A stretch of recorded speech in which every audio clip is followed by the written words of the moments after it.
The college basketball experience, American East 2023-24 season preview episode on the Sports Gambling Podcast Network is brought to you by Game Time. Snag the tickets without the stress. Use the promo code CFBX on your first purchase to save $20. Once again, download the Game Time app. CFBX is the promo code for $20 off. We're also brought to you by Underdog Fantasy. Yes, play the underdog pickup in college or NFL and win up to 20 times the amount of money you can enter in one game. Plus, every Sunday they're giving away $100K. What? Yes, use the promo code SGPN and Underdog Fantasy for 100% deposit bonus up to $500. We're also brought to you by VSiN. Yes, VSIN. Sign up now and save 40% off with their football season special when you use the promo code SGP. Once again, VSiN.com/subscribe. Promo code SGP. And finally, we're brought to you by Hall of Fame Bets, the sports betting research platform for parlays, player props, and game lines. Download the Hall of Fame Bets app or visit HOFBets.com and use that promo code SGPN to get 50% off your first month and start making smarter bets today, people.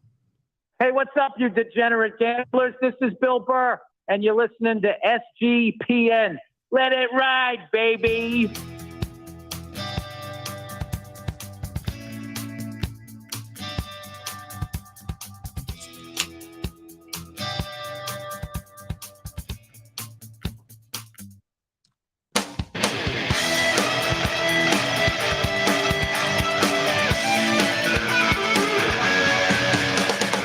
Yes. Welcome to the college basketball experience, America East 2023-24 season preview. Oh, what? You didn't think? Look at this setup. I mean, if you're watching youtube.com/the college experience, I just want to go up there and dunk the shit out of that basketball hoop. All right, folks, it's been a while since we did a little off-season check-in here and there, but meanwhile, I was just overloaded in producing over 130 team podcasts. So it didn't happen as often as I thought, but don't think I wasn't gonna give you the conference previews, every single conference. Yes, we are doing it. Shout out to the chat. Clean setup, looks real nice, says Trevor. It's about the only time I've ever looked nice in my life. Let's go. All right, look. If you're wondering who the hell you're listening to, my name is Colby Swinging Dan DeMays Dan, a.k.a.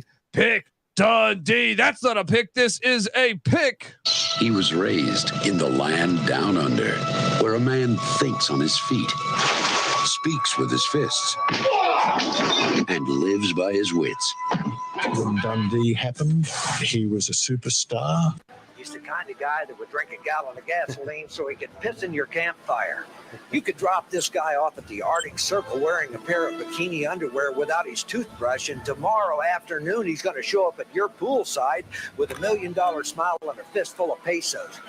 Yes, $1 million smile and a fistful of pesos. That was last year college basketball. All right, as the Aztecs made a deep run. Now, I did eat shit on the Yukon Huskies, but damn it if we didn't have a great college basketball season. And we, the chat was live all year, and I'm glad to welcome them back. All right, welcome them back into the mix. I am joined by my co-host.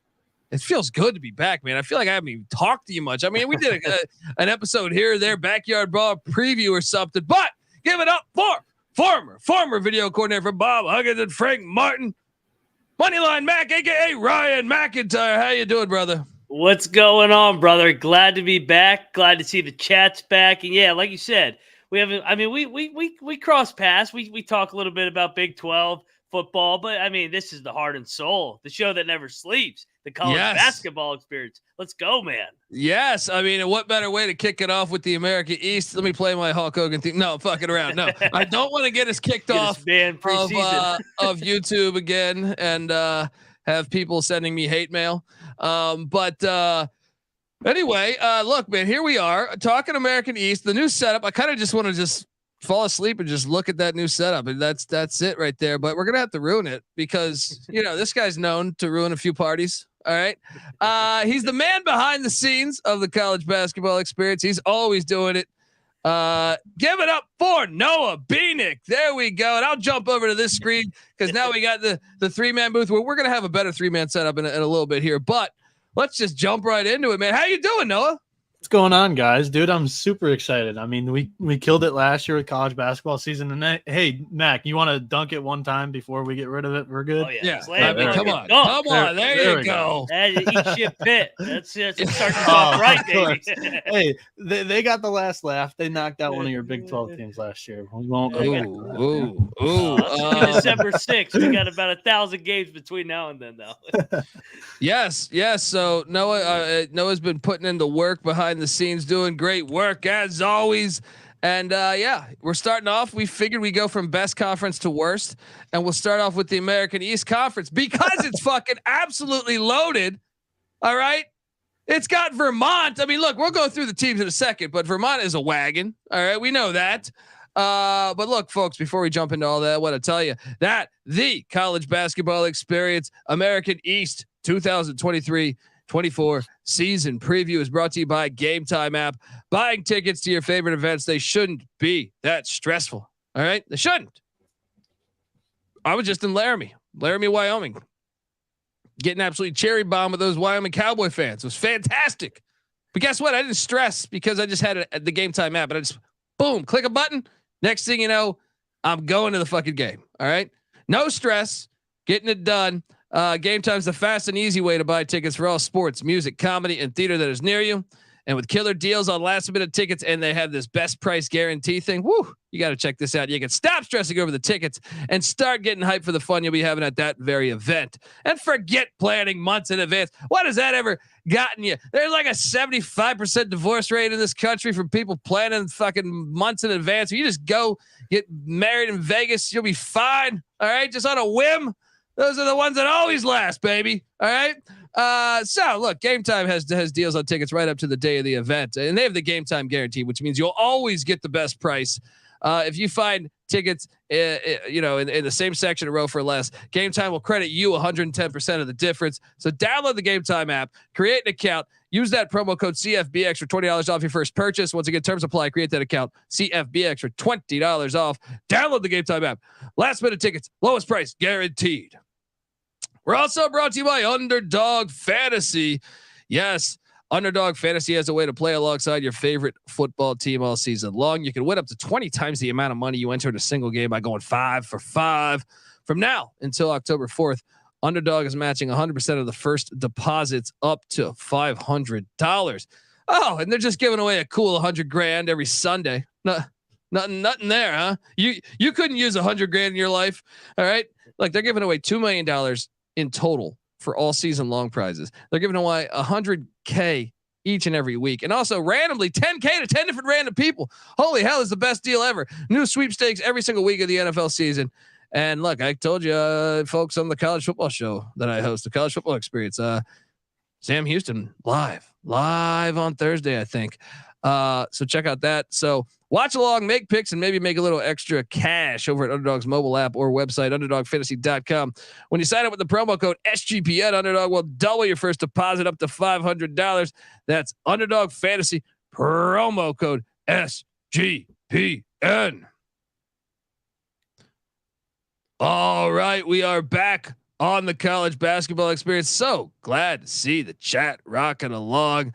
And yeah, I mean, what better way to get it started preseason? I know it's September, and you're thinking you're going to be fine, right? You're thinking I'll get into college basketball in late October. Well, when you have 31 conferences or whatever, you don't have that luxury. All right. We got to get into it early. So you check this out. I know this episode will probably peak like the week before the season starts. And right now, the true D-gens, Chad G cracking me up in the chat. Shout out to Chad G. Just met up with him. Great guy. Man. Yeah.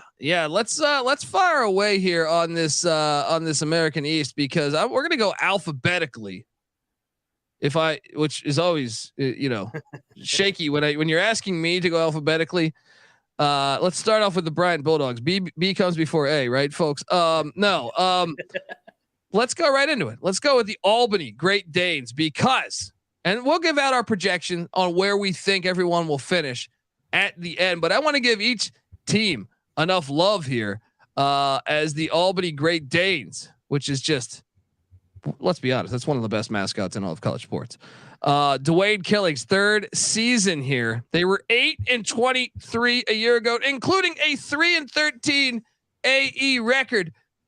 I know in football they got Reese Poffenberger, all right, a true fucking legend. But in basketball, they've had a tough time lately. So they lose some key players from a season ago, mainly Gerald Drumgoole.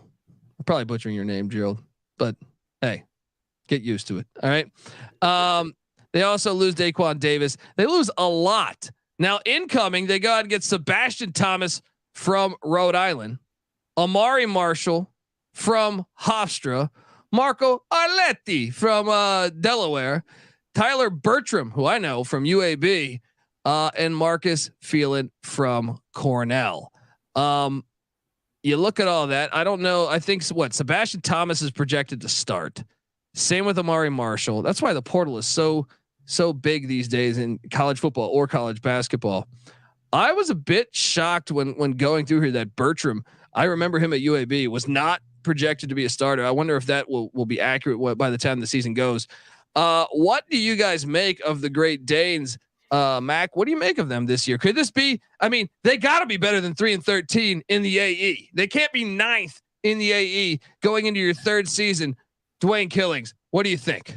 Yeah. And you look at 2 years ago, they were 9-9 in the America East. So a little bit of a setback, maybe some addition by subtraction. Anytime you go 8-23 and they say you lose 5 out of 7, I don't even see that as a loss. So like you said, they're bringing in those transfers from Rhode Island and Thomas, Hofstra, with Marshall, the Delaware kid, Arletti. I think they could take a step forward, maybe get around 500 in league play, 9-9, like year number 1, or otherwise it's going to be a long year for the Great Danes, as they say.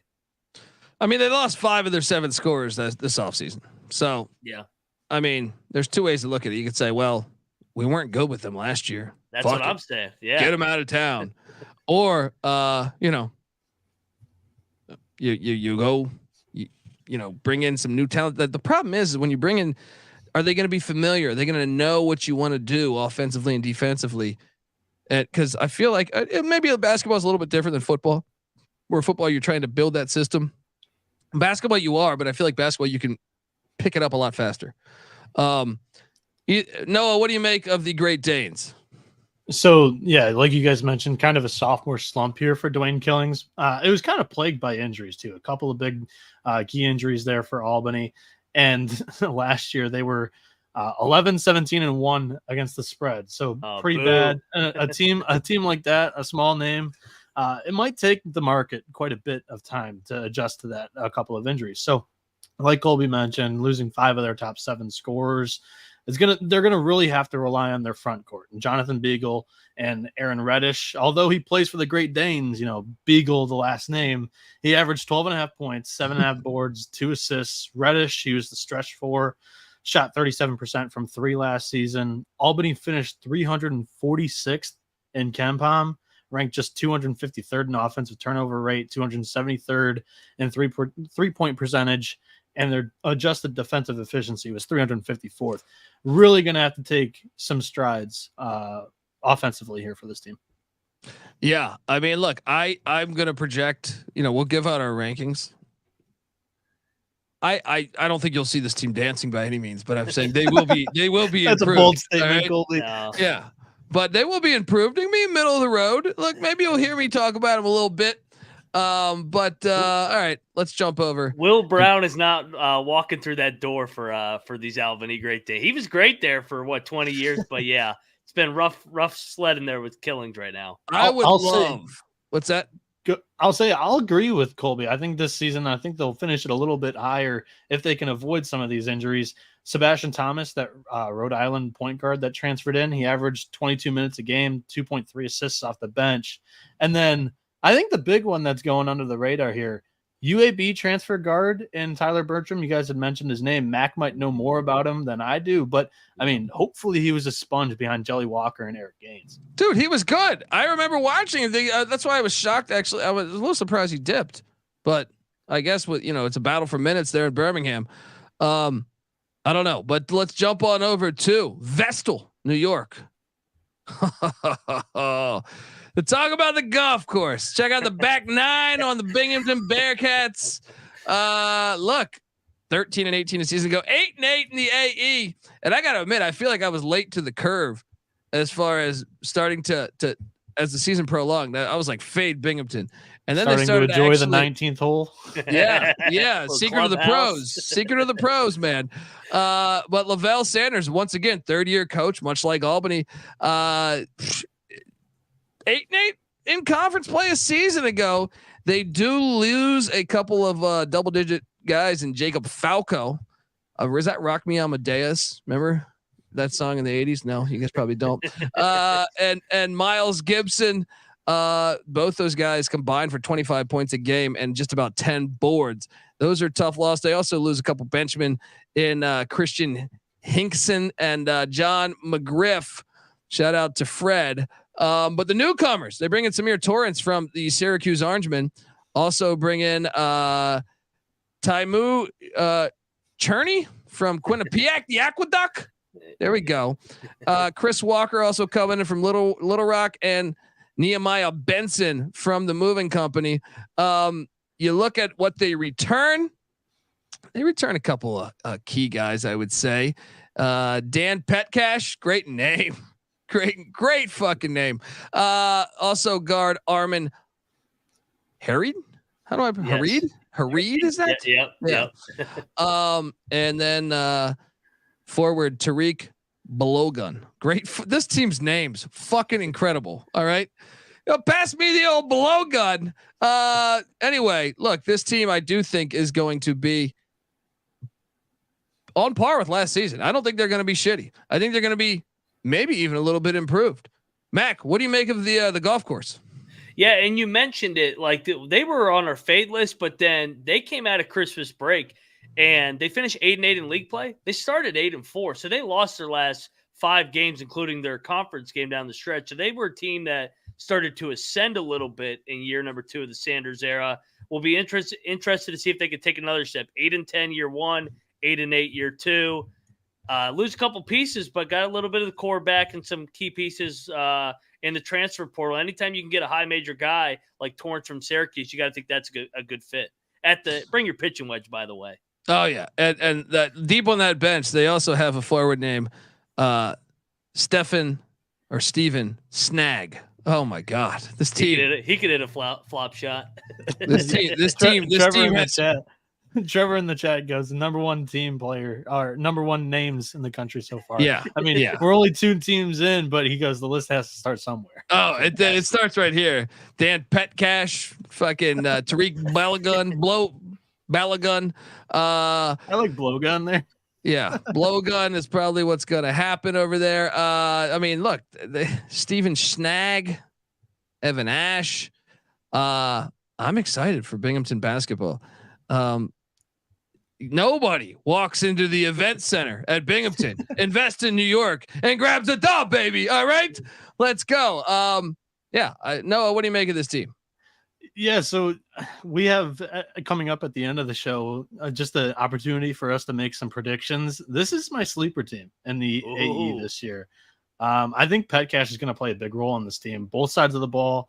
Him and Armin Harid, they contributed to holding opponents to just 47.3% shooting from the field, and Petcash shot 40% from behind the arc last year.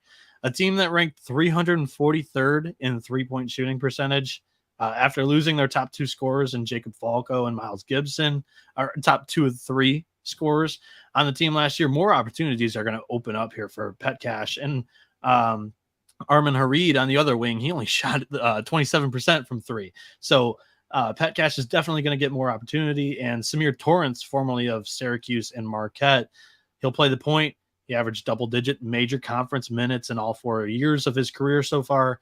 This is a kid that probably established to himself in his head, hey, my final year, he's a fifth-year guy. We're not going to the league. Let's just go out and ball out in the All-American East. So I'm saying. Torrance tallied 16 points and 20 assists in his 2022 ACC conference tournament games against Florida State and Duke. According to Lucas Hardens of the Almanac, across 1,361 total minutes at the high major level, Torrance has dished out 220 assists to only 93 turnovers. As a point guard at Binghamton, I really like that. I think this Bearcats team is going to be quite good. You worry about the depth, right? You worry a little bit about the depth. I mean, it's the American East. I worry about it with a lot of these teams in here. Very true.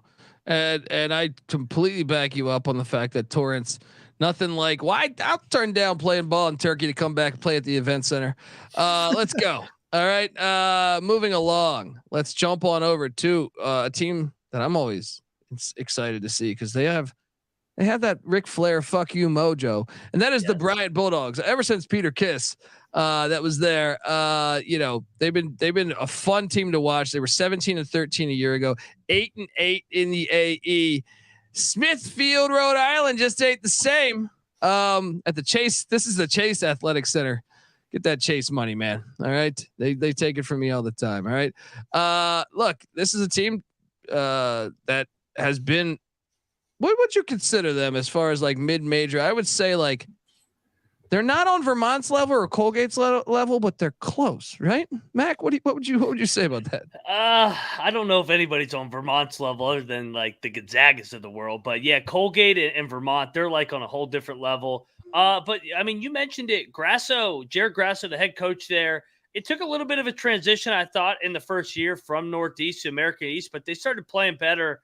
I'm high on this team coming into year number 2 in the American East. They run a good program, like you're talking about. That's what I'm saying. Like they said, chat told me settle down. I'm not saying they are Colgate. I'm saying though that they've been fucking good for like I feel like a decent amount of time now. Yeah.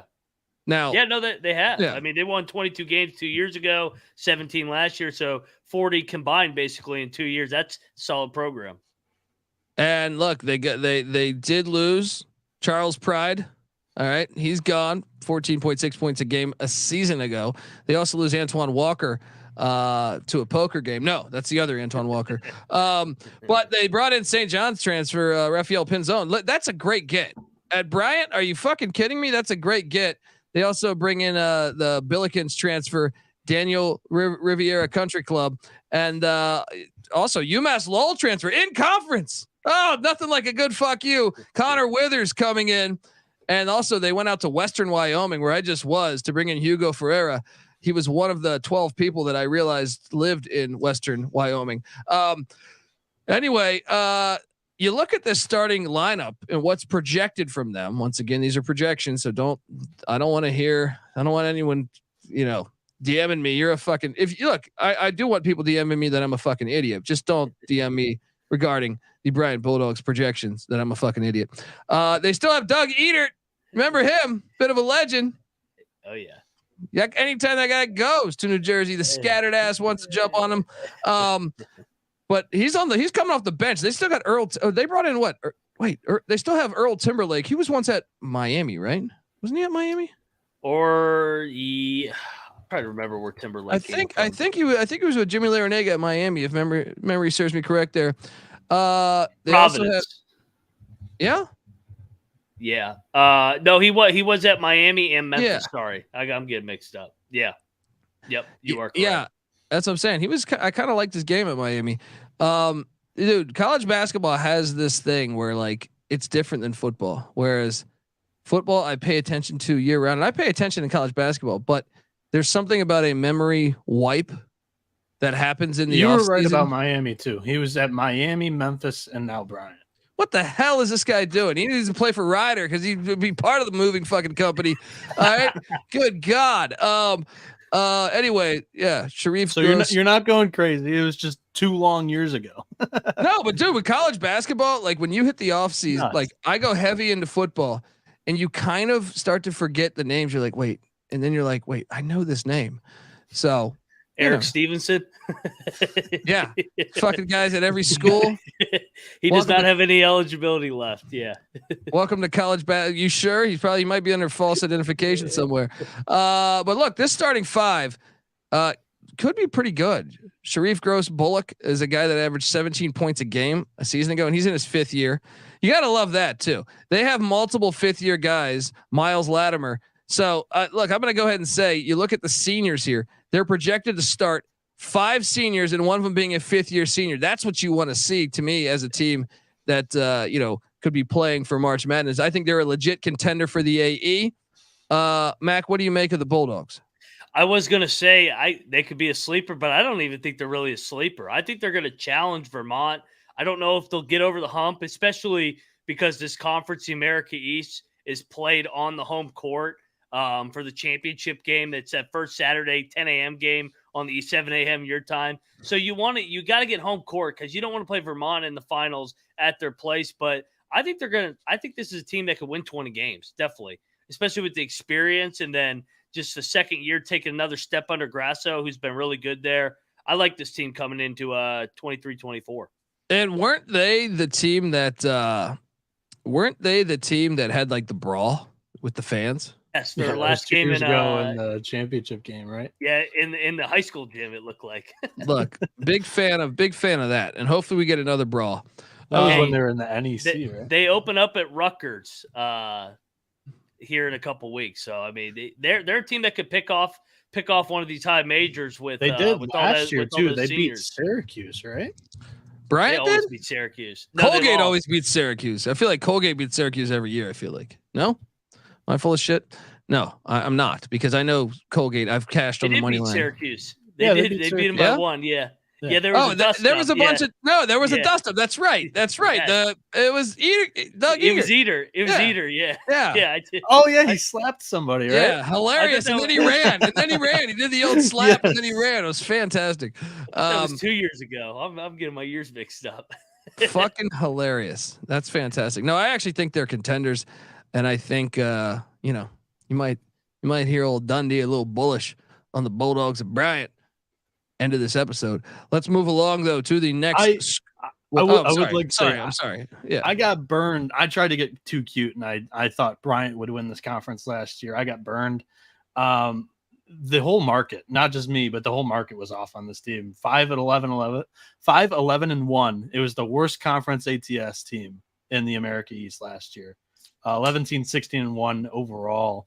They felt flat compared to their expectations, but in college baseball, there is sometimes this team after the team that had all the hype the year before. That could be this year, Bryant, because last year they had all the mid-major star power. 2 of the 3 guys, they lose Charles Pride, but 2 of their 3 stars return here, and they have 4 seniors and a 5th year in the starting 5. They're ranked 2nd in the conference in effective field goal percentage last year, offensive rebounding rate, and free throw attempt. I also think that the tempo that they play at is a little bit to their downfall, because the AE is a very slow, snail-paced conference, and this team turned the ball over a lot. So I think that I'm once again, maybe it was because I was burned last year, but I'm not as high on this team as maybe you guys are. Hater. They get Doug to slap you. Exactly. I mean, don't show your face. Don't show your face up there in Smithfield, Rhode Island at the Chase Athletic Center. We might have another dust up. All right. Let's move along to a team that this is to me the team when I, blindly, like I said, I pay attention all off season, but I'm also immersed in college football. So when I quickly looked at the AE, I was like, what's the team that I thought made a big jump a year ago as far as competitiveness? I thought it was the Maine Black Bears. Remember we cashed that ticket 17-1. Yes, against the Boston College Very Golden Eagles early in the year. I mean, that was incredible. I think it was like the first couple weeks of the season where the Black Bears went to the Chestnut Hill and pulled off the shocker. That was Chris Markwood's first season. Now it's the second season. Obviously, that's my math. And look, they play at the Cross Insurance Center, so they'll be sure to take your fucking money. This is a team that I think is on the rise because I think they overachieved my expectations on year one. Now they did lose, how do I pronounce their leading scorer's name from a year ago again? It was like Jusapaitis, I think. Yeah. They lose. He was a fucking stud. He was a stud on the team a year ago. They lose him, and that was really the only key guy that I would say they lose. They also went out in the portal. They brought in some guys that I think could be decent here. Adam Sisse from the Jaspers of Manhattan. We all know what happened at Manhattan, the coach, right before the season. So Manhattan was a fucking dumpster fire. They also bring in AJ Lopez from New Hampshire in conference. Then they bring in Quion Burns from the fucking Long Island Sharks. And then how about this name at Drake here? Okay. Djamgaz. I'm probably butchering that. I can't fucking read. All right. I can't fucking read, but they bring in all those guys. We know Drake had a good program as well. I don't think any of those guys are projected to start.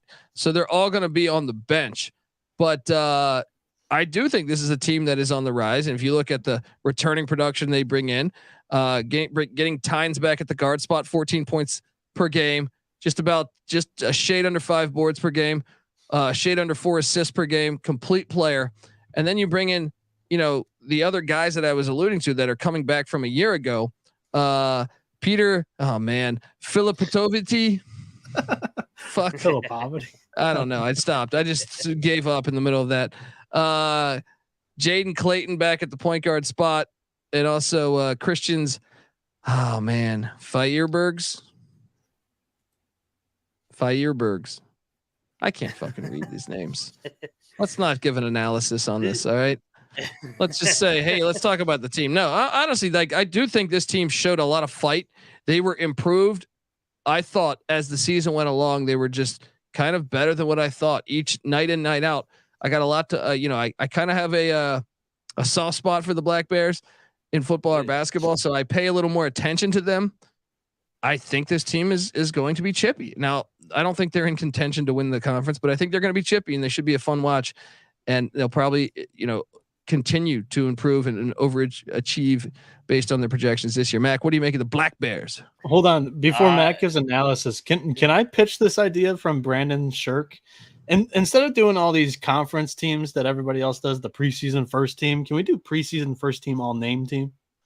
Yes. Like all the ones that Colby's stumbling over. Can we do that? Oh man, you're going to have to make me read that though. That's mental suicide right there. Just like Christians Feierbergs. Anyway, how did you pronounce that one? Feierbergs? I think Firebergs is probably the way it goes. Yeah, there we go. Oh, we got Firecrotch coming up in a couple of conference previews. I'm sorry, I forgot the Cocaine Bears. Jeez, this is what I mean. Yeah. This is like that, you know what it is? It's like going to the gym. You know what I mean? You get that you get in that rhythm. Well, guess what? I haven't been going to the gym. And I'm just fumbling left and right here. But anyway, Mac, what do you make of the Black Bears? I was getting ready to say, Colby, this is the Maine Cocaine Bears after the 20-1 ticket at Boston College. Chris Markwood was great in year number 1. He was an assistant at BC, just goes there in the second game, gets a win at where he came from. He's familiar with this league, though. He worked for Beckner at Vermont from 2011 to 2014. I think this team's going to keep getting better and better. I think this is top 4 team in this league, maybe top 3. They push it. If they could take another step, I know they're going to miss our guy, Jupatis. I'll take a stab at his name. But I mean, I think this is a good team, man. I think this is a above 500 team. I do too. I think this is a good team, and I think they're going to continue to get better. Noah, your thoughts? Don't hate on our Cocaine Bears, Noah. Don't you hate on our Cocaine Bears, Noah? I've got to pump the brakes again on Maine here because I think losing Jusapaitis or Jusapaitis, I don't know. He shot 39.9% from beyond the arc. If you take his shooting out of it, I mean, this team just hit 29.6% of their threes. They could not shoot. Drake transfer, okay, Jamgoose. That's another name right there. Goose. He came off the bench shooting 46.5% from 3 for the Drake Bulldogs. Maine is going to heavily rely on him. A guy named Okay. His first name is named Okay. They're going to need him to be very good. I have trouble being confident in that. So, Yeah, and losing Juzapatis. What'd you say his name was? Juzapatis. Jupatis. That's something you say to the doctor. Sounds like I got a case of I got a case of Jupitis. Yeah. The cocaine beige story, that was amazing because you literally talk about the trailer of the Cocaine Bear movie that you just caught wind of in LA out there. And the morning after the night we preview the game, that trailer dropped. Yeah, that was. And then obviously with that, when they hit against BC, that was like, that was fantastic. They it was written. Anyway, let's jump on over next to oh man, you're gonna give me the fucking Highlanders. Didn't we have a Highlander parlay last year where we had Radford and NJIT? I think it hit. If memory serves me correct. I remember making a Highlander graphic based off of Christopher Lambert's just stunning performance in Highlander 1, 2, 3, 4, 5, 6, 7, 8, 9, and 10. So go check out all of those. But the Highlanders, no postseason a year ago, 7-23, 4-12 in the AE. Things in Newark, New Jersey, hit a low last season, but now they bring in Grant Billmeyer, great name. And this is the Wellness and Event Center that they play at. And nobody goes into the Wellness and Event Center and gets a dub. But this is one that they lost a ton off the team a year ago. But I mean, look, you bring in a new coach, that kind of happens in football, basketball, baseball, just kind of the way it is these days. You get these little pussy kids. I'm joking around. But no, it's just really what happens. Like you leave and it's like, hey, this wasn't the guy that recruited me. I got a free pass out of here. Let me get the fuck out of here. So they lose everybody from a season ago. I mean, a good chunk, not everybody. They go out, they recruit a couple freshmen. They got coming in. They got 3 freshmen. Who knows how much playing time? I see some of them projected to start in Jeffrey Aitenkulu. God, something along the lines names. Of that. Yeah. They also have freshman Sebastian Robinson. There we go. I can read. There's a pronunciation there, baby. And they return a couple guys that I think Adam Hess and Elijah Buchanan that can be difference makers. But let's not kid ourselves here. This is season 1. I highly doubt this team is just gonna pick it up and be a force. I know they brought in a Manhattan transfer. In Elijah Buchanan. I just think this team will struggle based off of they don't even know what they want yet. You know what I mean? Like they don't even know what they're supposed to be doing. So I think there's a lot of figuring out who they are. What's their team identity? I'm just gonna go out and say I got them projected dead last. All right, Mac, talk to me about the Highlanders. So I'll start with the positive. Grant Billmeyer, good coach. I mean, he was with Kevin Willard at Maryland Seton Hall for the last 8 years. So obviously comes from a winning pedigree. They built Seton Hall into a winner. They took Maryland to another little bit of a level last year. But that's about it for the positive. It's going to be a project. I think that's pretty clear.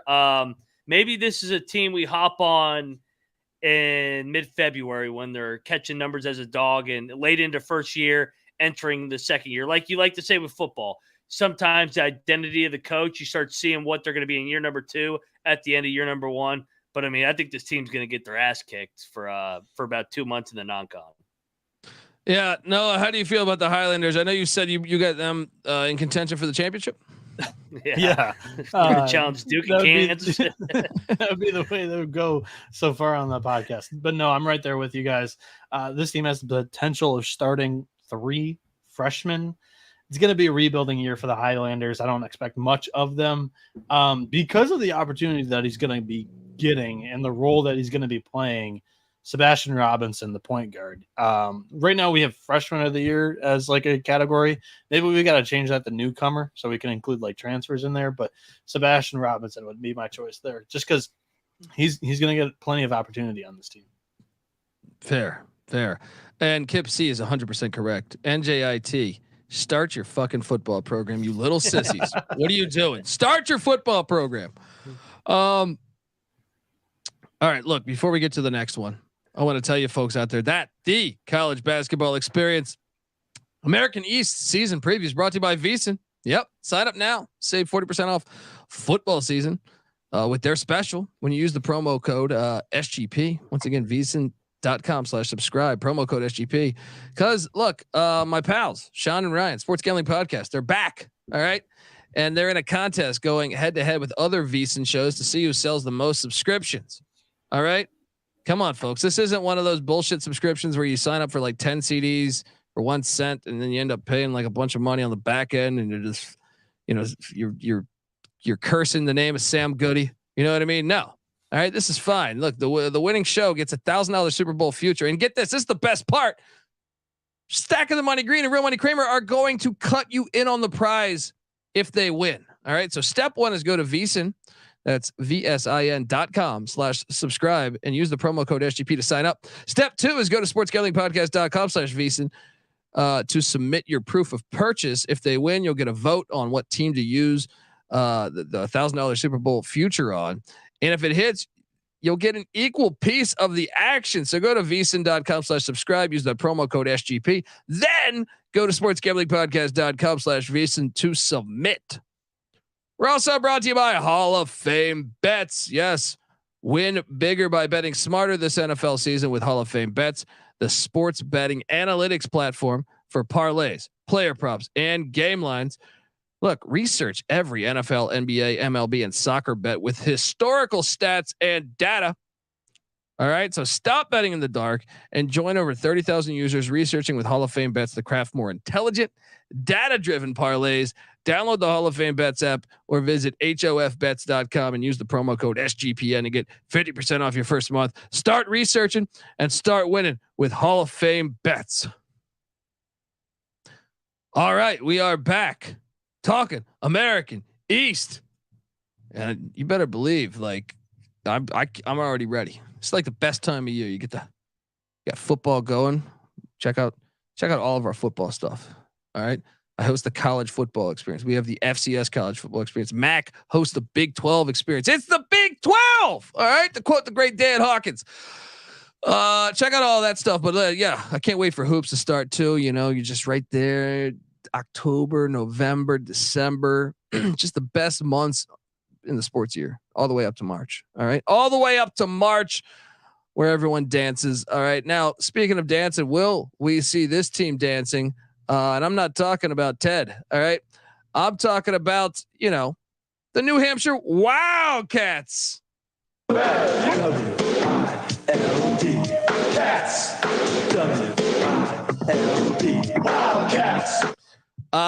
Look, they're bringing in a brand new head coach in Nathan Davis. I know Nathan Davis. All right. This guy was a Bucknell head coach for a while. All right.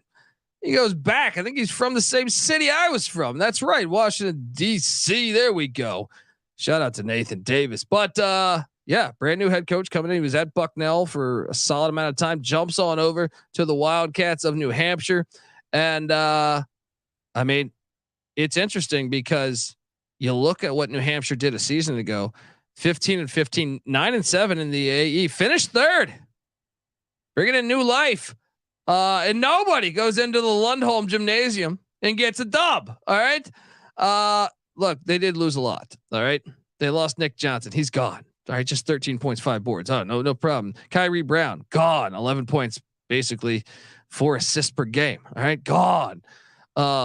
Matthew, Harris, I don't know.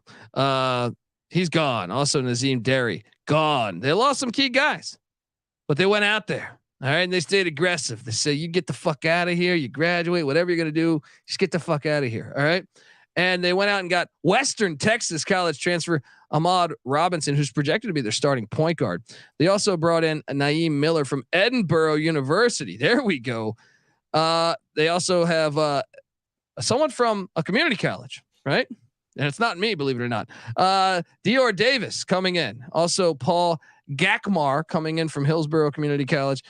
They went deep. You want to talk about deep sea diving? Nathan Davis going deep sea diving, folks. They do return some key production from a year ago. Maybe Clarence Davis, or mainly Clarence Davis, the forward. 15 points per game, 11 boards. God damn, it's Charles Shackelford 2.0 as far as I'm concerned. All right. Besides that, everyone is kind of inexperienced. Year one, as much as I love the Wildcats song, I would like to play it every time they win. I expect regression from the New Hampshire Wildcats. Mac, what do you make of this team? You're muted, Mac. Good point. I was muting myself. I was pouring myself another cold one. So interesting team because Bill Harrion was there for 19 years, former East Carolina Pirate coach. That's why the regression. That's why the regression. He was solid. I mean, he won his he won over 200 games there, and they finished third the last 3 years there. Nathan Davis comes over from Bucknell, a Randolph Macon head coach as well for those in the D2, D3 ranks. That's a good school down here in the Richmond area. He's a good coach, but I'm with you. I think this is a middle of the pack team. I don't think they're going to contend this year for the league title. It's going to be a lot unknown with the New Hampshire Wildcats, in my opinion. Yeah, Noah, what do you make of these Wildcats? Yeah, I'm kind of right there with you guys. I think the only positive for this team is if they choose to play hero ball, Clarence Daniels could be one of the better players in the entire conference. Yeah. He's a preseason contender for player of the year. I mean, he was the only player in the country to average a double-double and shoot better than 33% from deep. So the backcourt has huge questions here. The only two returning guards are sophomores, and every incoming transfer, like Colby mentioned, they're from the JUCO route. So really, it's kind of a grab bag. We'll see what they got here, probably in December, January. All right, let's move along to my boys, the one team Patty C doesn't want us to talk about. The UMBC Retrievers finished fourth in the AE a year ago, 18-14, 8-8 in the conference. And Jim Ferry, former Penn State guy, or coach there, I should say, is back for his third season. They lose a ton from a year ago, like a ton. Yeah. Colton Lawrence, Jacob Bunyasith or whatever, Bunyasith, I think it is. Craig Budayon. I don't fucking know, guys. All right. Wait till this next one. Y'all Obeng Mensa. I got that one, motherfucker. All right. I got that one, but they're all gone. Jarvis Doles as well. And one of the things I loved is, they still bring back a little bit of production. All right. And shout out to Ace Valentine. All right. Great freshman name that's coming in there. Ace Valentine. But no, they went out and they went deep diving a little bit too. But first thing they did is they brought in our boy Bryce Johnson from Chicago State. Averaged almost 10 points a game there with the Cougs. Also from Stanislaus State. That's deep. They brought in not Martin Short, Marlon Short. No relation, hopefully. Then they brought in from Odessa College, folks. Larry Johnson, aka Grandma Ma, was once at Odessa Junior College there in Odessa, Texas. Marcus Banks transfers in. Worked out for UNLV when they did it. Maybe UMBC will win the national championship. Also, South Carolina Upstate transfer Kydaris Smith coming in, and same with Penn transfer Max Lorca Lloyd. Great fucking name. And most of these guys are projected to start. You look at this and they're kind of just throwing a team together. But here's one thing I trust. I believe Jim Ferry's a really good coach. All right. I think he's a pretty damn good coach. So I do think, and I know he was talking about this, saying his team is more athletic. They're more physical than a year ago. I'll buy in a little bit on that. I think I don't think they're like a legit contender to win the conference, but I do think they're still going to be on the upper half of the conference. Maybe it's my love for the Retrievers. And once again, start your fucking football program. However, Mac, I'm curious your thoughts. Yeah, and you mentioned it. Ferry, he was at LIU Long Island, got them to the big fucking dance. Sharks. Yeah, baby. The Sharks. I mean, he was good. And they took a little bit of a step from year 2 to 3. And UMBC is always in the top 4 since the Odom days now that Patty C doesn't want to talk about. But this is a good program, good culture. So, I mean, you kind of bank on them finding a way to still stay in the middle of the pack, even though they lost a lot. I don't think they'll be horrible, but I don't think they're on Vermont's level, obviously, either. Yeah. Yeah. Even that year they got past Vermont was a crazy scenario, Yeah. Yeah. Noah, what do you make of the Retrievers there in Chesapeake? So last year they were very friendly to underbetters, 11-6. That was the best in the America East. But this year they're replacing their top 7 scorers, 9 new players in the program, 4 of them and the projected starting 5. Dion Brown is the only returner who played more than 8 minutes a game last year.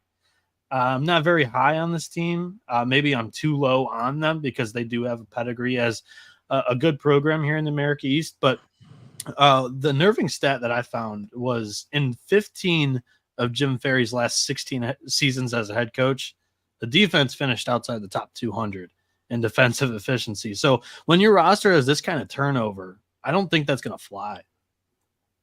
Fair points. But, the Retrievers, they got talent. Going out to Odessa, Texas. Watch out. Let's hop on over and talk about, this is a fun team. Once again, start your football program. Let's talk about UMass Lowell. Start it back up. They used to have it. The Riverhawks. I know the human being and fish can coexist peacefully. Folks, I mean, this was a team a year ago. Pat Duquette.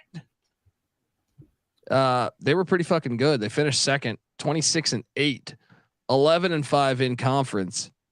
Yes, they do lose Everett Hammond and Allen Blunt, but I mean, I still think, I know they went deep. All these schools going deep. That's what's great. You can just watch this thing. They go into Northeast Oklahoma, Enid. All right, Jordan Thompson transferring in. Also, Xavier Leno from Whitman College. I think I know her. Then also they go into Bloomfield College. Interesting. For Andres Fulgencio. Hey, going deep. But look, here's the good thing is that none of those guys are projected to start. All right. So you're adding some depth, getting them familiar with the program, getting them familiar with Riverhawk basketball, and you return what Hakeem in Covington, 2 guards that got a lot of burn from a season ago, combined about 40 minutes a game. Also Abdul Kareem Koulibaly, Koulibaly. Yeah, man. 12 points a game. Dude, he's a stud. 8 boards. Yeah. You gotta like this. They are in contention to win a AE championship. And the only thing, remember the AE, you got to win on campus. Yep. I feel like if it was a neutral site, they might have went dancing last year. But you're gonna have to go to the top team's place, which is normally Vermont, and that's like going to like Autzen in college football. So, what do you make of this team, Mac? Yeah, and they were kind to the bettors. They went basically 20-12. If you back the old Riverhawks, but you mentioned it, they just couldn't get over the Vermont hump. They both games in Vermont, they lost by double digits. Other than that, they were really good. Really good team last year. You mentioned it, Duquette. He's entering his 11th season. Kind of weird because they kind of were between 5, 6, 7 for his first 9 years, and they stayed loyal to him, and then finally broke through this last year. And anytime you can win 26 games at the mid-major level, that's a hell of a year. Yeah. And they're going to be good again. Yeah. It's a shame that they didn't get to go dancing because they certainly were a damn good team. Noah, what do you make of the old Riverhawks? Yeah. So just adding on Mac's point, they had the best ATS record in this conference, 19-12-1. Yep. Last year. So, an important factor when it comes to the America East, like you guys mentioned, that you host games in the America East Conference tournament. They were 17-0 at home last year. Pat Duquette won the America East Coach of the Year.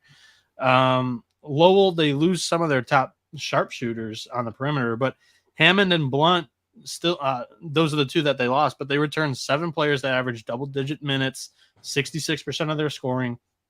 And as a 5'8", 5'10", which means you could round me up to 6 foot on team rosters.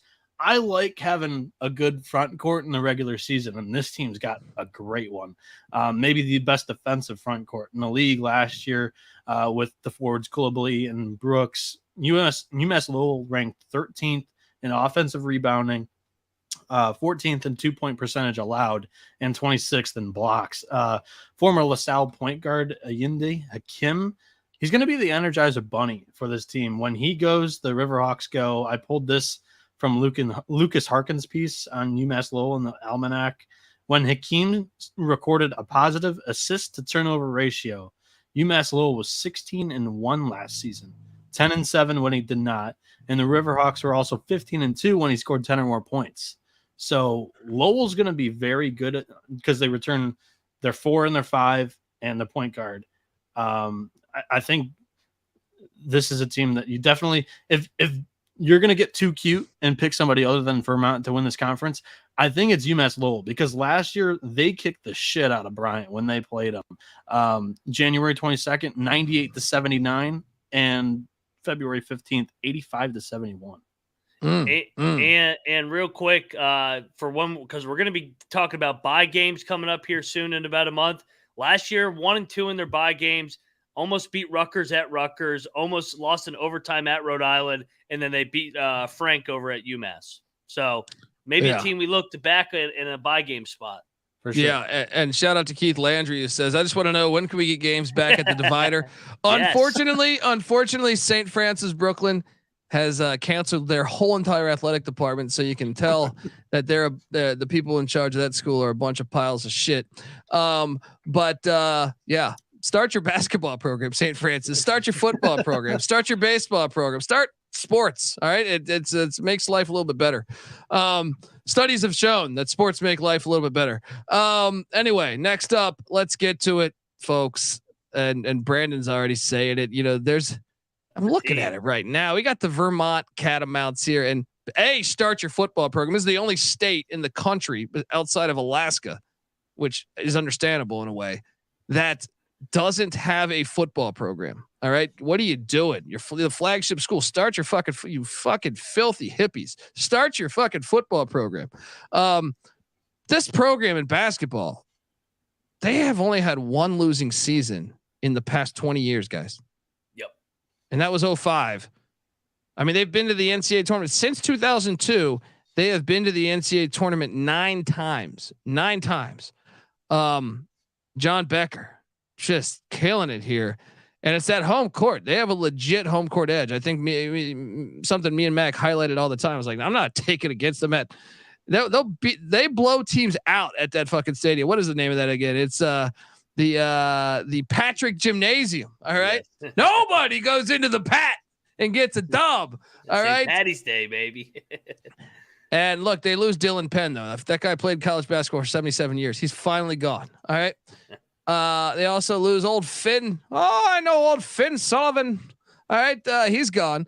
And Robin Duncan, experience gone. Same with Cam Gibson. All right. Like, that's a lot of fucking production, man. You're talking like 40 points of production gone. You know, that can you get it going here?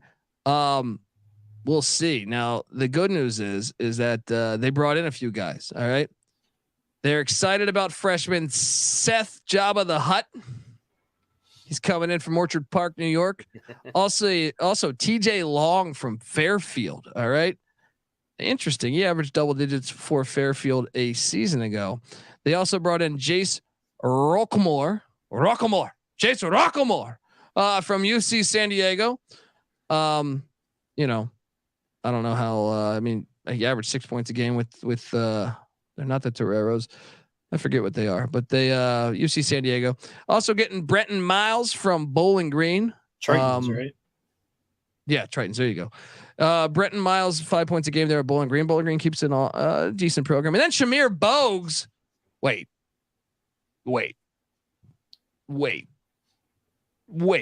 Is he related to my guy?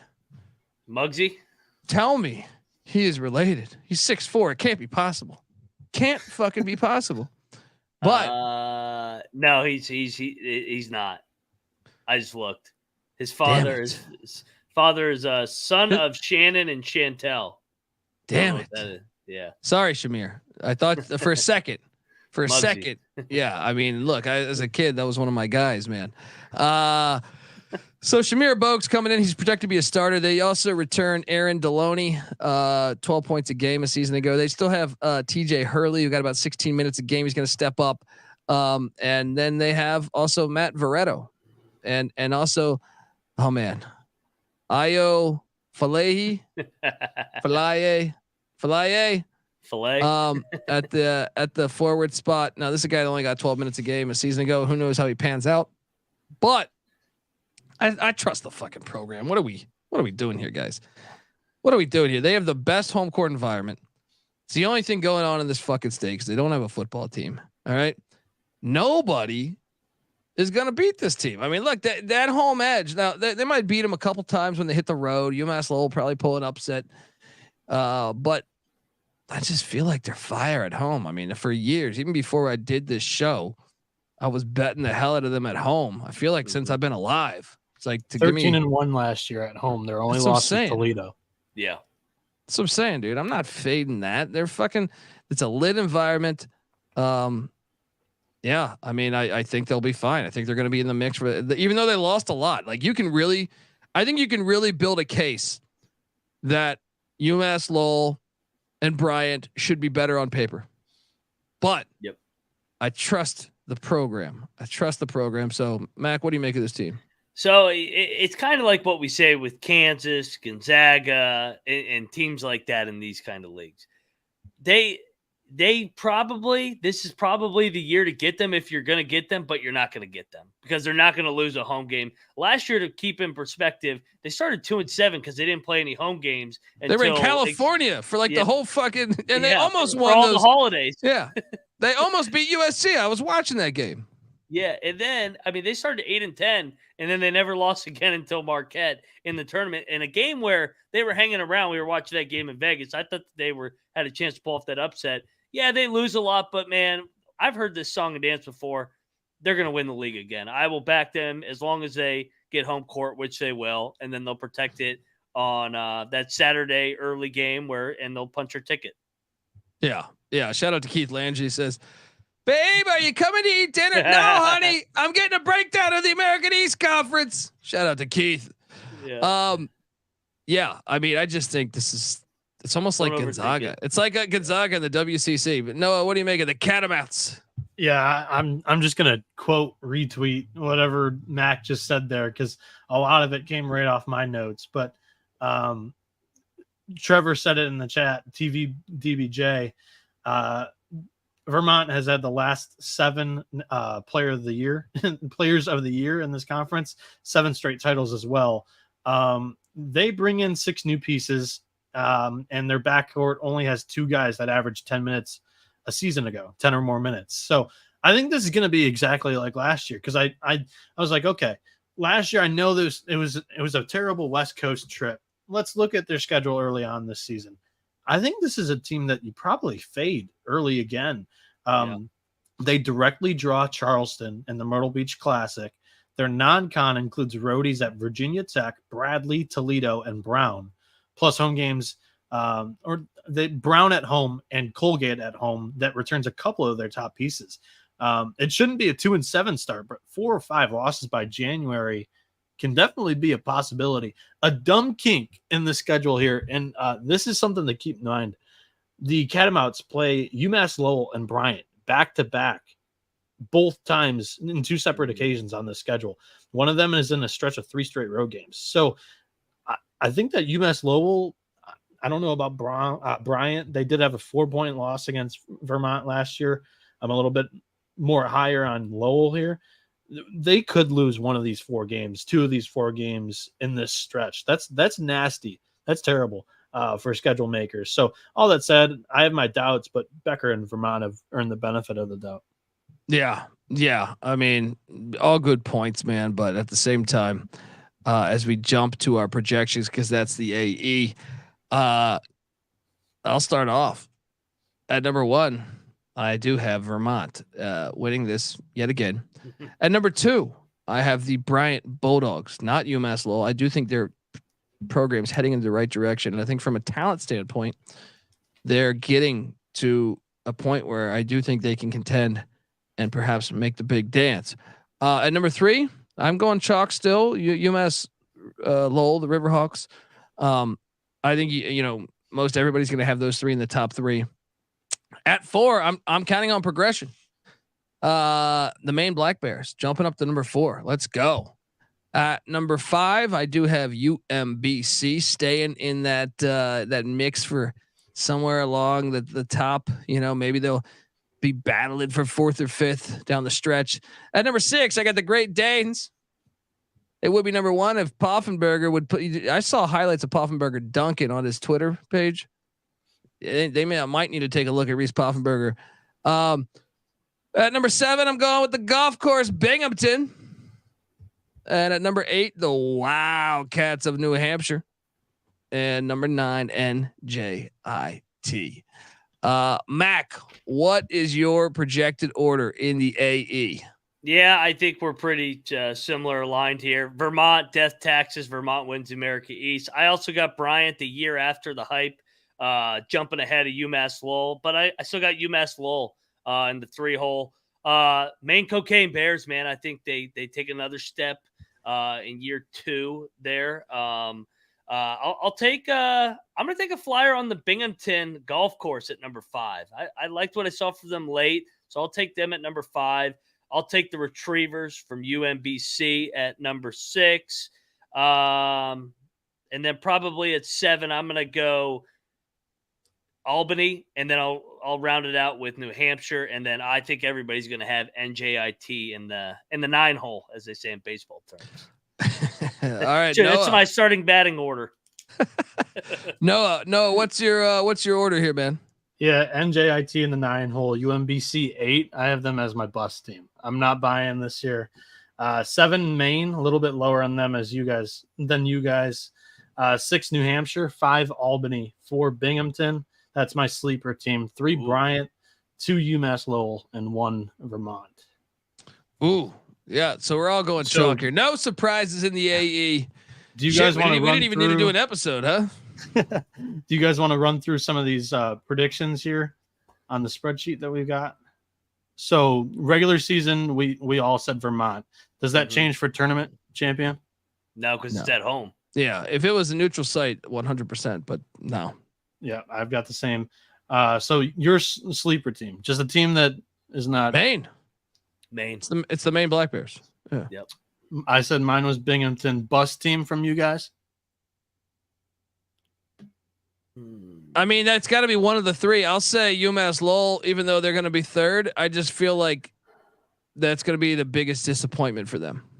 I guess UMBC could technically be it just with their culture, but like I don't know if they really had that high expectations. I'll go UMBC. I had them 6. Coach of the year, is that John Becker still? Yeah, you win the conference, you're coach of the year. Or if Maine really jumps up there and gets the 2 seed, give me Chris Markwood of Maine in case they make a run here. Yeah. My second place team is Pat Duquette is UMass Lowell, and Pat Duquette got coach of the year last year. Voter fraud. I don't think he gets it again if they come in second. So I would have Becker. And we'll do player of the year. Like who's the player that you guys are probably the highest on in this conference? Ooh, that is a good question. Let's go. Yeah, I don't know. I would go. I'm going to go Delaney from Vermont. It seems like the best player on the best team. He's the main guy that's coming back. So I'll go Delaney of Vermont. I mean, best player as far as stats. I mean, wait, do you think you would have to be on one of the contenders? Because there's some guys you could get that put up monster numbers deep on this deep, like on the teams that we're projecting in the back. I mean, you look at I went with one of them. I went with Clarence Daniels just because I think he's going to dominate. He's going to be their number 1 scoring option for New Hampshire. I think that's the player of the year there. I'm going to go with Earl Timberlake, the Miami transfer that I talked about. I think, I like this game. I don't understand why he transferred, to tell you the truth. that would be my selection there. And folks, that's our show. This is good to get back on the wagon, back off the wagon, whatever the fuck it is, with the American East, folks. And we're staying American tonight. This is the All-American special. We got the AAC, the American, where we all know, much like Vermont, we all know who's winning that thing. But we'll get to that. That's coming right up next, folks. So stick around. We are doing a double header here. So if you can give us a follow at TCE on SGPN on Twitter.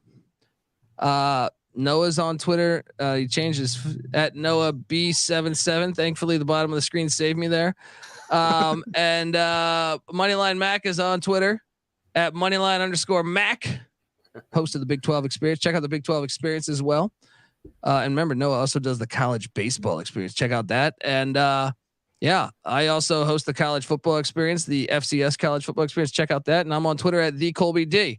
Also, check out us. Subscribe on YouTube, youtube.com/The College Experience, and hop on over to iTunes. It's a brand new season. We haven't gotten those 5-star reviews, folks.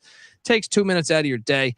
Jump on over to iTunes. Give us a 5-star review. Even if you're calling me a fucking idiot, I'll take it all day. Give me that 5 stars. Let's go. All right. Check out the Sports Gambling Podcast. They're breaking down NFL.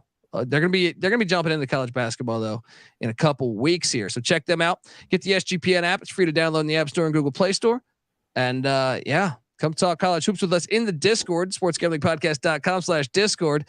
And until next time, folks, this is the College Basketball Experience American East Preview Edition. You better start thinking about yours. And we out of here.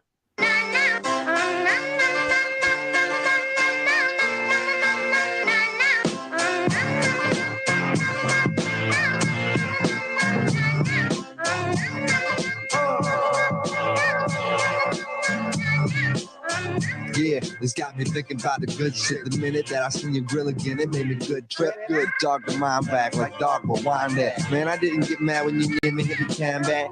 But the comings on was strong. Now my shit's coming along, you know the song. The truth is I'm pretty much on fire again. It's heating up for real, I'm alive again. And that's the attraction.